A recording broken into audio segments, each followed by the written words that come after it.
Ko'ngillik o'g'iniz. Assalomu alaykum, umaq do'stlar. Yaxshimisizlar? Men Nafis. Mendan ahvol so'radinglarmi? Men yaxshi. Rahmat sizlarga. Umaqlar, bugun kunga nima? Bugun kunga juma. Xayrli juma, umaq do'stlar. Bugun biz hafta kunlarini o'rganamiz. Qanamsa dars boshlandi. Salam Uyg'ur tilim. Umaq do'stlar, bir haftada 7 kun bor.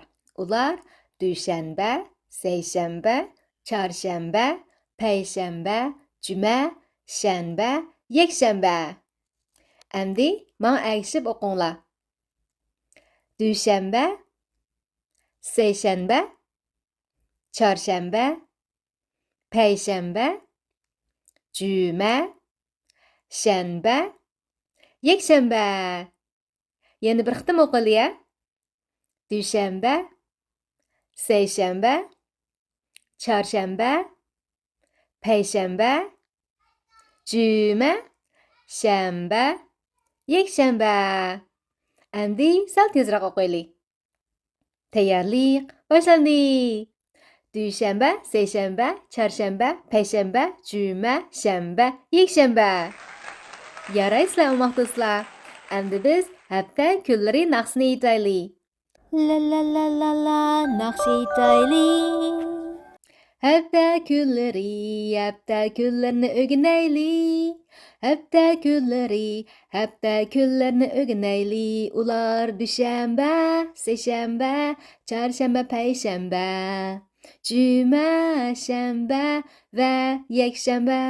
Ular dushanba, seshanba, chorshanba, payshanba, juma, shanba va yakshanba. Umaq do'stlar, naqshni yoqtirdinglarmi?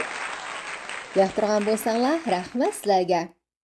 Endi menga ergishib o'qinglar. Hafta kunlari. Hafta kunlarini o'rganaylik. Ular dushanba, seshanba, chorshanba, payshanba, juma, shanba va yakshanba. Yana bir qitim o'qiylik. Hafta kunlari. Hafta kunlarini o'rganaylik. Ular dushanba, seshanba, chorshanba, payshanba, juma, shanba va yakshanba. Yaraysizlar. Endi sal tezroq o'qiylik. Tayyorlik boshlandi. Hafta kunlarini o'rganaylik. Ular dushanba, seshanba, chorshanba, payshanba, juma, shanba va yakshanba. Isil. Endi ohang tushirib, tang naqsh aytaylik. La la la la la naqsh aytaylik.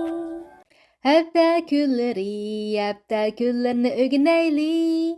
Hafta kunlarini o'rganaylik. Ular dushanba, seshanba, chorshanba, payshanba, juma, shanba va yakshanba. Ular dushanba, seshanba, chorshanba, payshanba, juma, shanba va yakshanba. Qaltis aytinglar umaq do'stlar. Yaraysizlar. Naqshni uydagilarga va do'stlaringlarga aytib beringlar jimi. Bo'ludi amsa, keyingi darsga ko'rishaylik. Xayr xo'sh.